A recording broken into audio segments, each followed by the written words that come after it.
One simply say from the flowers from Shooty Camps, the garden. We got this. Thank you. Beautiful. Bit of vase.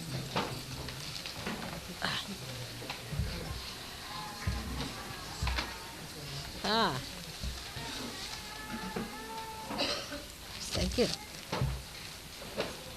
You come along, don't sit on the, you sit on the carpet.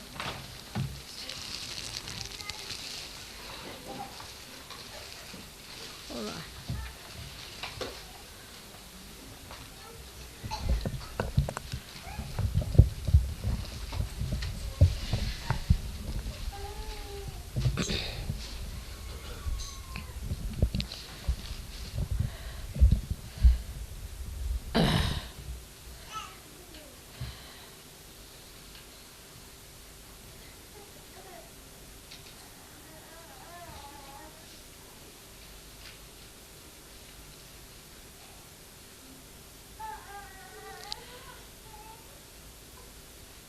I will be going to India for a puja, as you know, because they say in the West most of the pujas take place and they never have a chance. That's why I'm going to India. And Navratri starts from the 4th. I hope in these 9 days you'll clear out so many of your chakras.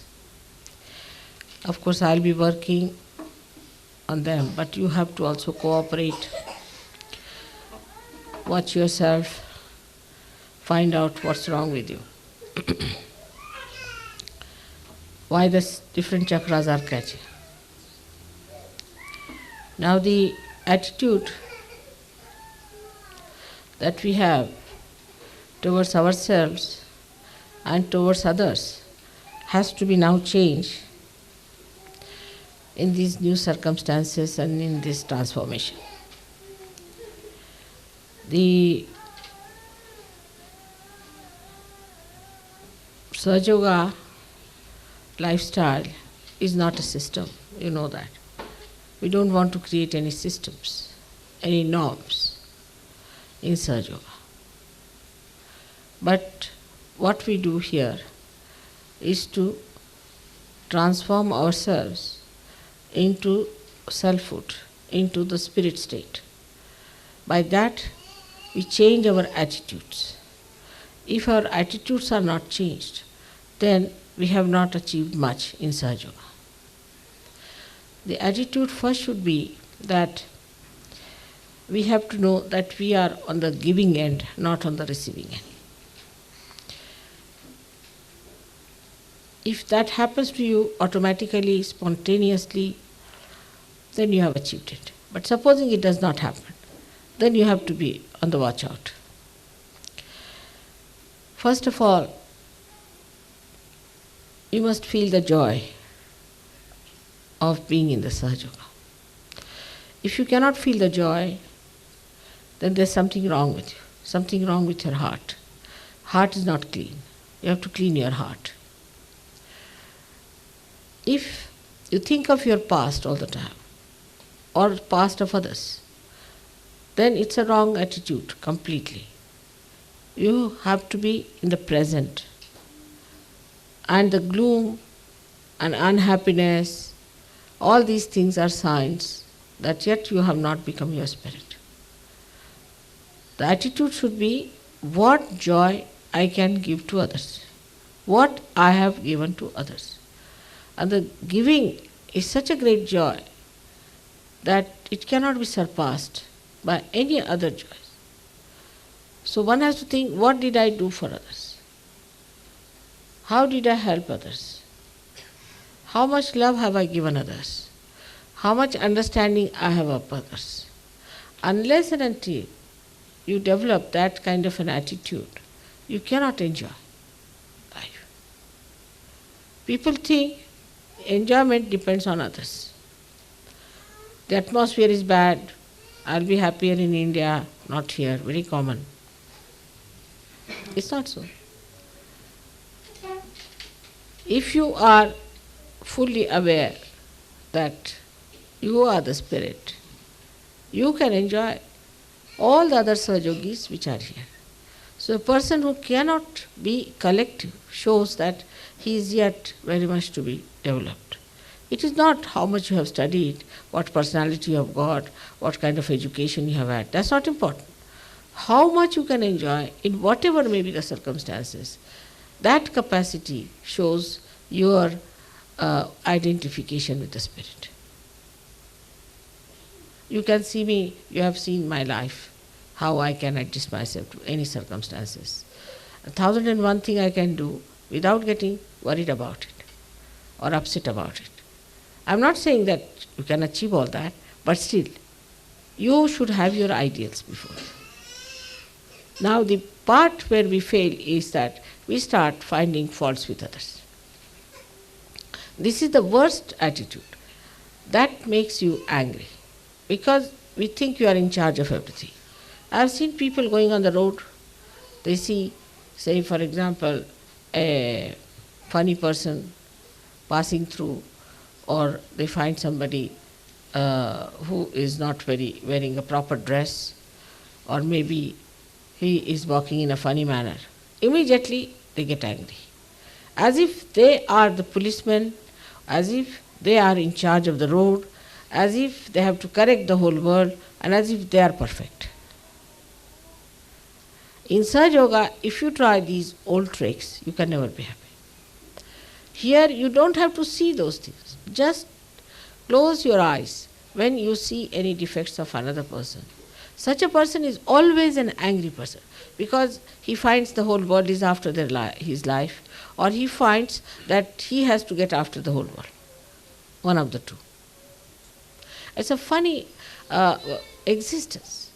It's a very disgusting, frustrating existence where you are all the time either angry with others or angry with yourself. This anger goes on multiplying. And once it goes on multiplying, then you become nothing but a mountain of anger. With the slightest touch, you get angry. Then they say this is our conditioning. It's not. This is what you have gathered in this lifetime. It has nothing to do with your previous lives or anything. Nothing to do with your bhoots. Now, there's one common thing in the West is this is my bhoot. As if to have a bhoot is a very big honor. In India, nobody would say that. Nobody would accept they have a bhoot. Because to say you have bhoot means you are a nonsensical person. How could you have a bhoot? That means there's something definitely wrong with you. You're a weak person. There's something missing in you. So one has to understand the attitude towards life is to be like this, that you give others joy, not find faults with others. This attitude has to be completely changed of finding faults with others. Now, finding faults with yourself is also not necessary because every day you are changing, every day you are blossoming, every day you are evolving. So it doesn't help to find faults with yourself. Like many people tell me that, Mother, I am a very miserable creature and I don't know what to do with myself and this and that. And I've been always like this, I've been always an unhappy person. What is the need to be like that? If you have been like this, you have been stupid fool. That's what you have been. By God's grace, you have everything. What is there to be miserable like that? From your childhood, I have been like this. So what? If you have been from childhood, you have been a stupid fool. That's what. It doesn't give you a better place in society if you say it is from my childhood. Get rid of it. So complaining like this all the time, that you see I'm good for nothing, I'm a failure, I cannot fit into this. We have no norms, I have told you. We have no norms. We have no systems. There's nothing like it should be a Georgian house or it should be a Victorian house, and if it is not, then it is fussy. That's not in Sahaja Yoga. There's no pattern set for Sahaja Yogis. But what is said is that you are the Spirit. You are free people. You are yogis. You are kings. Not like these modern kings where even their dress is decided by parliament. You are free. You are free people. Free people to understand what makes you happy and what makes others happy. So respect the freedom of others. To be overpowering on someone, to all the time say, oh, this is it, asking 100 questions, not necessary. I have seen myself, people torture me like this. Like I went to a place, say there's a lady who comes to look after me, very sophisticated she is. So she'll ask me, Mother, will you sleep on the right side or the left side? I said, I don't know. What? Why was it necessary? No, I would like to know which side I should place the lamp. I said, whichever side you place, I can turn round and put it on. Then she'll ask which side, which soap, which hand you use for the soap. I said, whichever is needed. What is so great? She said, but then should I put it on the left or the right? I mean, I'm not a machine that I go to the left only. I can go to the right as well. And she pestered my life. I told her that, please, will you please, now do not make me into a computer. Will you please go and leave me alone? I can manage myself. So this kind of a system we don't have. We are not to computerize ourselves. We are free people. This is one thing we forget. We are free people. When we are free, we respect the freedom of others. And we enjoy their freedom as we enjoy our own freedom. This is very important principle of Sahaja Yoga. That you do not put your things onto others. Now, for example, it's a very common thing. I can see your vibrations, you are very bad. That's no good. If you feel somebody's vibrations are bad or anything, try to be away from that person. It's different. But you need not say that to that person, because that curbs the personality of that person feels hurt, and then that person goes to another person and say that, all right, I can see the vibrations, you have very bad vibrations. Then it will say to the dog, it will say to anything. That's not the way to make it cheap like that. You shouldn't talk like for vibrations so cheaply. Let me see your vibrations. You are not to judge others' vibrations, better judge yours. Have you understood your own vibrations? Have you corrected yourself? But that doesn't mean, again, you condemn yourself. Mother, I've been catching throughout my left agya what to do. Why can't you get rid of it? It's very simple. Left agya is the easiest thing to get rid of. You know the mantras, you know what to do. You can get rid of it. But no, you see, that's a kind of an indulgence. Also, some people have, oh, I've got a left agya, then everybody should worry about that person, sympathize with that person, bring candle, burn his clothes, burn him, burn everything. And then they start crying, oh God, what is this? This is the habit which has come from history, I should say, that we have had parents like this, we might have had grandparents like this, must have had someone like that who, and also now we are following their footsteps, and we must have read some novels of that kind where we must have seen some people are all the time miserable and we want to be miserable like them. We might be just trying to become like them. You see, just a miserable creature because I read in a novel that such and such person, like in Wuthering Heights, somebody was a very unhappy person, so I am becoming like that. Now you are not in the times of Wuthering Heights, now anybody is writing about you, nothing. You are a normal Sahaja Yogi. These are all abnormal characters which are being painted just for you to see these are abnormal characters. Now immediately you become identified. So all these identifications are just justification and is nothing but a means of troubling others, that's all. They are so boring, such people are extremely boring. You don't like them, really. People just run away from them because they think these people are all the time bothering us with their own personal nonsensical things or some sort of an identification they have, or they read some book, immediately they become that. How can you become like that? But why can't you become the spirit which you are? All these misconceptions, misidentifications, misappropriations are to be given up. we have to take to reality, we have to take to truth. And truth is joy-giving.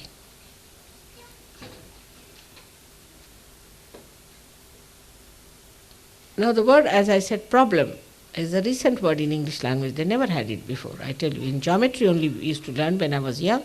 In geometry only there was a problem. We never had a problem otherwise. Now there's a problem. This is not a thing one can eat. This can be soaked. Who brought this one? This is too much. To expect me to eat this, it's rather too much. Hard boots, I must say.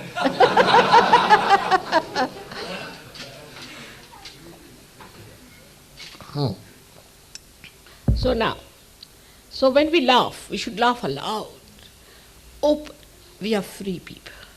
Now there should not be a laughter which is signed by some Elvis Presley or someone that you should smile like this, only 2 teeth must be seen and this should be. That's not for Sahaja Yogis. They are mukt. They laugh, they smile the way they like. But what I find is, so many people, you see, just to show me that they are very happy, are just grinning at me. I say, what's this? Is a bhoot grinning or you are grinning at me? Which one is it? So, you see, it's a natural, spontaneous, bubbling joy that should be seen on the faces of Sahaja Yogis. Now, if you want to take, say, a simple example, I'll tell you, I went one day climbing up a very high hill with my son-in-law and daughter. And there was a big temple there, so we had to go there. It's called as Palitana. And by the time you go there, you really get absolutely sick because 3 miles you have to walk and go. So we went and sat down, we sat down. And then suddenly I saw all the beautiful elephants. They were made in the stone, and every elephant has a different type of a tail twisted. When my son-in-law and my daughter-in-law were absolutely fed up, and they were sitting there somehow waiting for the water to come in. And I said, look at these elephants, you see how they have done it. Every tail is differently twisted. He said, Mommy, this is the limit at this time. How can you see the tails of the elephants? I said, this is what I see, because just now there's no water, so better to see the tails of the elephants.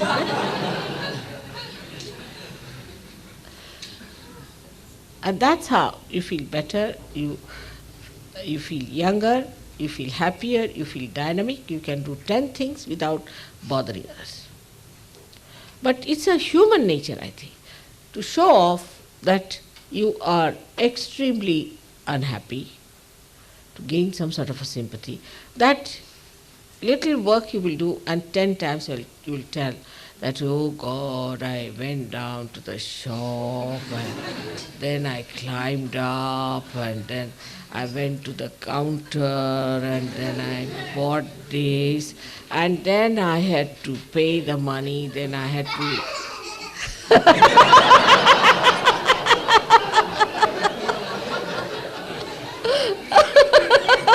Look at the children, that's what it is.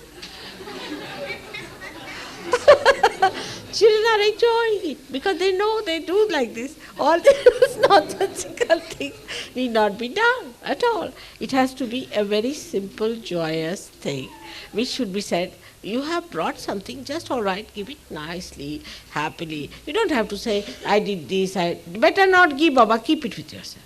It's like that. So, every time I'm going, I have to give you some sort of a message. And this time is that you enjoy yourself. Every time I say the same, enjoy yourself. I hope you understand why I say that. It's a mantra.